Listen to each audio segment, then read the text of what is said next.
Hi, everyone. Happy Thanksgiving week if you're in the United States. My son is home from school this week, and so I am having a very light work week, which is nice, but I still want to be here for you today. I'm really excited to share what I'm going to share today because this is how people find me on Google. So I know that you might have heard about this, you might be interested in this, and I'm talking about what is living in your gut can cause insomnia. And I'm going to be talking about H. pylori, parasites, and candida. And I'm going to explain what these things are and how they affect your sleep. And a lot of people tell me that this grosses them out to hear that they might have some sort of creature like this living inside them. But I mean, we have trillions of microbes in our body, more than we do cells in our bodies. So we have a lot of stuff living in us. And there is a mix of good and bad. And we definitely want more good than bad. And definitely don't want to have some of the really bad pathogens that I'm going to talk about today.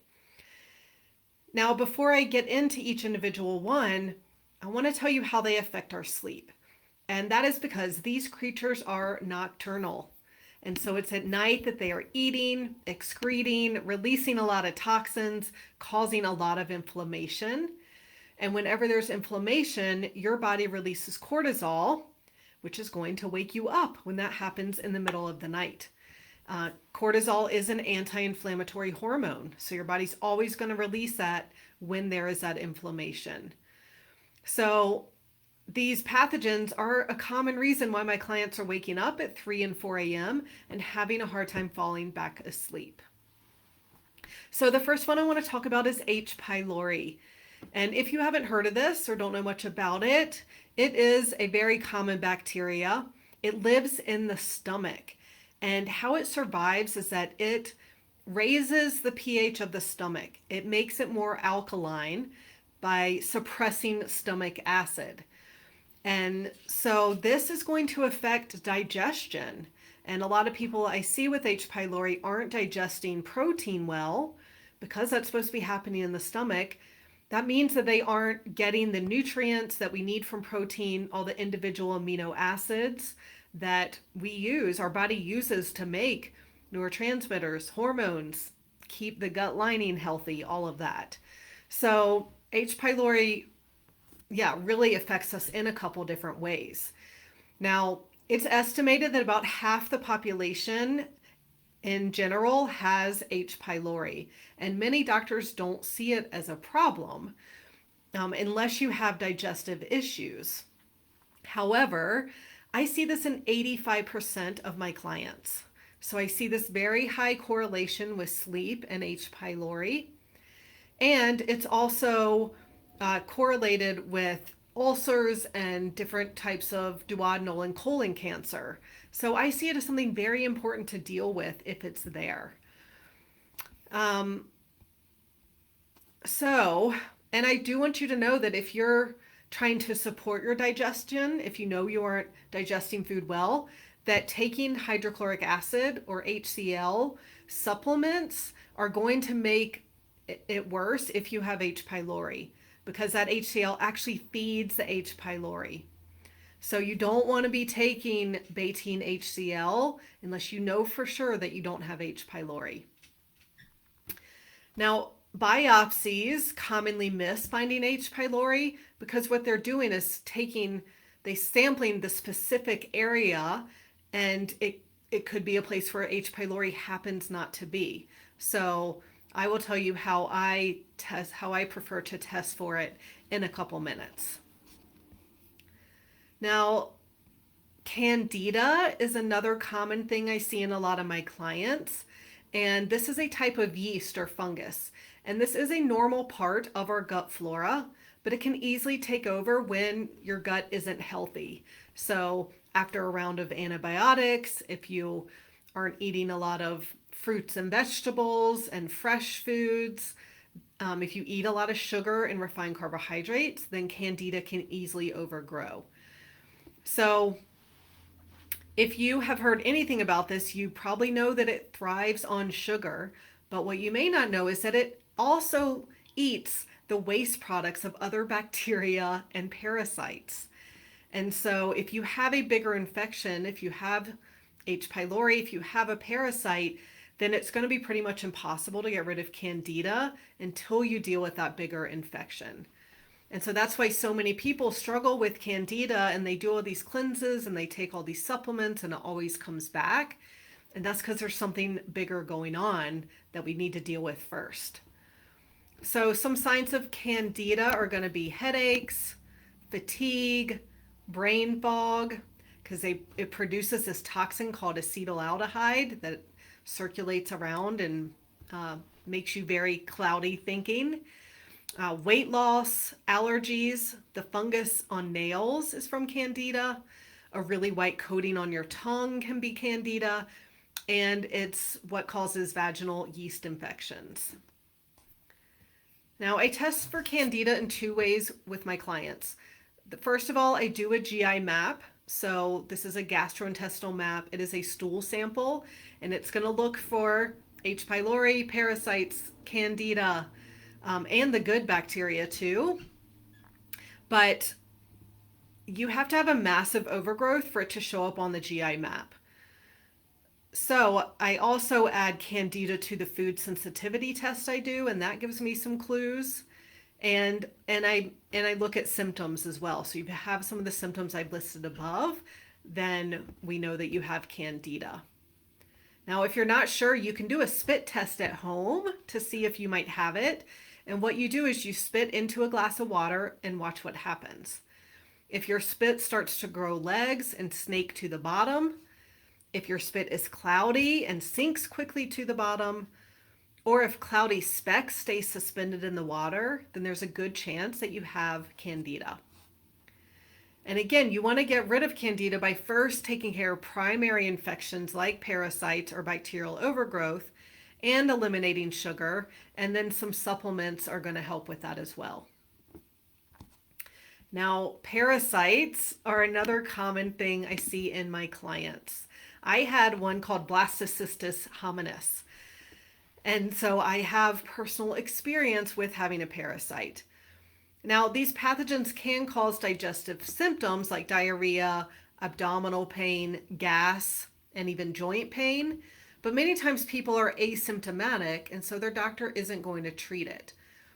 But parasites can cause other symptoms too, like insomnia, so I always suggest addressing them. Plus, they are damaging your gut wall. They are, again, feeding candida. They're creating an environment where bad bacteria can thrive. So definitely want to address a parasite. Now, you can take anti-parasitic herbs. That is what I did, and it totally worked in one round, which is pretty amazing for the parasite that I had. But you also want to take what's called a biofilm buster, because these organisms, like a parasite, form a protective shield around themselves called a biofilm. This is what keeps them safe. It helps them thrive. It's even how they communicate with each other. And so you need to break down that biofilm so the herbs can do their work. And I like to use biocidin as a biofilm buster. Now, we usually get parasites through contaminated food and water. If you've traveled out of the country, you're more likely to have a parasitic infection, although you can get them in the first world, in the United States and Europe as well. I think that I got my parasite when I traveled to India and Nepal 12 years ago, and I'll never know for sure, right, how long I had it, but that is when I noticed once I got back that I started getting other really minor symptoms, but like symptoms of hypothyroidism, like not being able to lose weight, having cold hands and feet, and low body temperature. So I have a feeling that that's how long I had that. So let's talk about how to get rid of pathogens. So that way you can sleep better. Because the only way to truly get over insomnia is to find out what's causing it, what's going on in your body that's causing it. And that is what I help you with. So again, the best way to find out what's going on with these pathogens is to do that GI map, that stool test that shows what's living in your gut. And you have a few options as to what you want to do about it if you do find something there. So I'm a functional health coach. I'm not a doctor. So if your test results show that you have H. pylori, then I'm required to give you a letter to give to your doctor. And then you have three options for what you want to do about it. The first option is to take an antibiotic. So doctors will readily prescribe this. Well, some will if you have digestive symptoms. And I have a few issues with this approach. First of all, you take an antibiotic for 10 or 14 days.